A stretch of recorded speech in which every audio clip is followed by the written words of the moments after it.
Magandang araw. Pag-uusapan natin Mexican style, perfect para kay Casimero. Sa dalawang Mexican na mga bago lang na nakalaban ni Casimero na sina Saul Sanchez at Luis Nery, na ang estilo ng mga Mexican na pakikipagsabayan ang gustong gusto niya. At nakita nga natin ito nang nakalaban ni Casimero si Sanchez, kung saan pinatunayan ni Casimero ang kanyang bagsik sa mga Meksikano dahil pinatumba niya at tinapos niya si Saul Sanchez sa loob lamang ng isang round via TKO. Maski pa nga overweight sa Casimero sa laban na ito dahil nag-overweight siya ng mahigit 1 libra, kaya nagkaroon ng mga kondisyon para matuloy ang laban.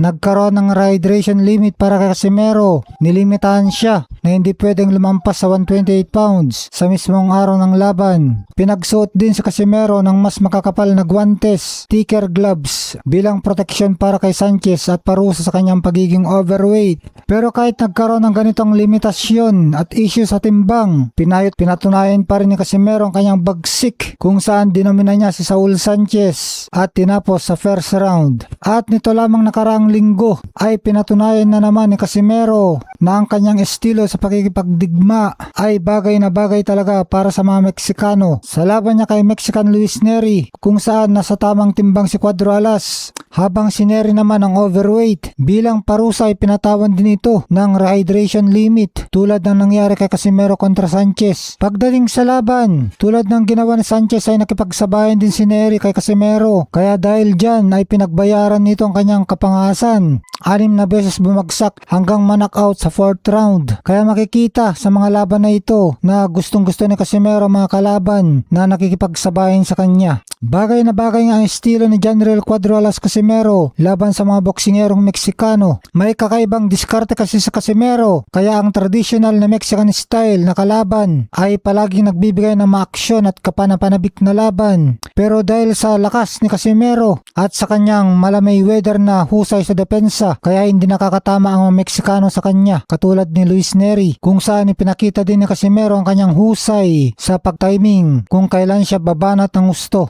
Narito ang ilang dahilan kung bakit swak ang estilo ni Casimero kontra sa mga boksingero mula sa Mexico. Power at one-punch knockout power. Kilala ang mga Meksikano sa pagkakaroon ng matibay na panga, granite chins, at hilig sa pakikipagsabayan sa gitna ng ring. Dito pumapasok ang bentahe ni Casimero. Mayroon siyang lehitimong lakas sa magkabilang kamay na kayang magpatumba ng kalaban sa isang patama lang. Kung makikipagsabayan ng Meksikano, pabor ito kay Casimero dahil dito lumalabas ang bagsik ng kanyang mga patama. Kakaibang anggulo at pagiging unorthodox. Hindi basta-basta sumusunod si Casimero sa traditional na textbook boxing. Mahilig siyang magpakawala ng mga malalawak na overhand rights at mga suntok mula sa mga kakaibang anggulo na mahirap basahin. Ang mga boksingerong Meksikano ay madalas na sanay sa tuwid, agresibo at pasulong na atake, orthodox pressure fighting. Kaya madalas silang masorpresa sa mailap at mabilis na pasok-labas ni Casimero. Pangatlong dahilan, walang takot at matapang na mentalidad. Ang mga Meksikano ay kilala sa kanilang macho at walang atrasang mentalidad sa loob ng ring. Ngunit si Casimero ay kilala rin sa pagiging palaban, mapang-asar at hindi takot masaktan. Hindi siya nadodomina sa aspeto ng mental warfare. Sa halip na matakot kapag nasasaktan, lalo pang nagiging agresibo si Casimero na siyang kailangan upang makuha ang respeto ng isang Mexican fighter. Pang-apat na rason, magandang record laban sa mga Meksikano.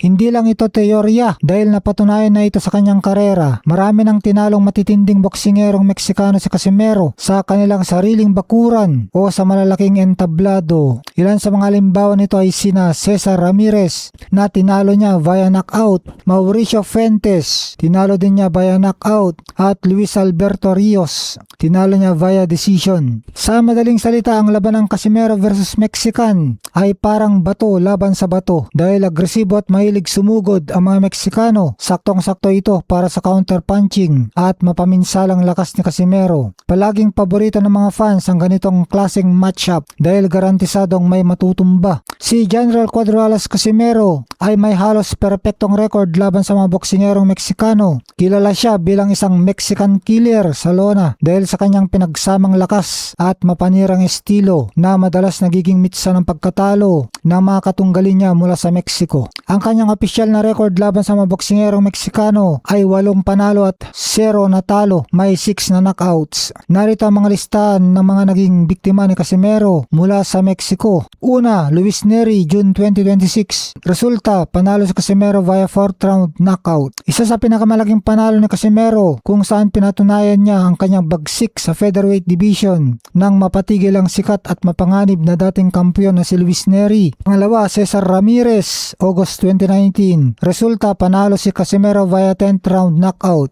Ginanap ang laban sa Maynila kung saan 4 na beses niyang pinalanding sa lona si Ramirez bago ito tuluyang patumbayin sa 10th round upang ipagtanggol ang kanyang WBO interim bantamweight title.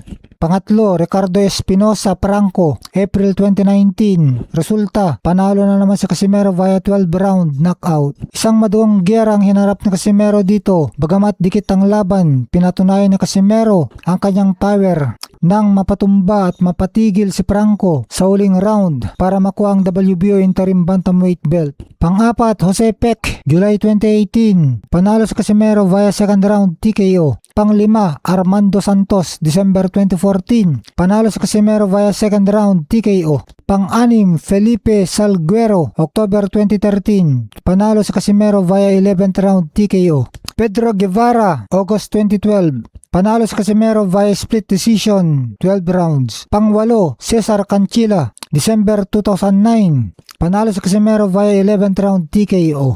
Kaya malinaw sa record ng Casimero na kapag Meksikano ang nakatapat niya, alinman sa dalawang mangyayari, giyera na aabot sa dulo pero siyang mananalo o kaya naman ay maagang tulog ang kalaban. Saktong-sakto ang kanyang pagiging agresibo at lakas sa tradisyonal na estilo ng mga taga-Mexico.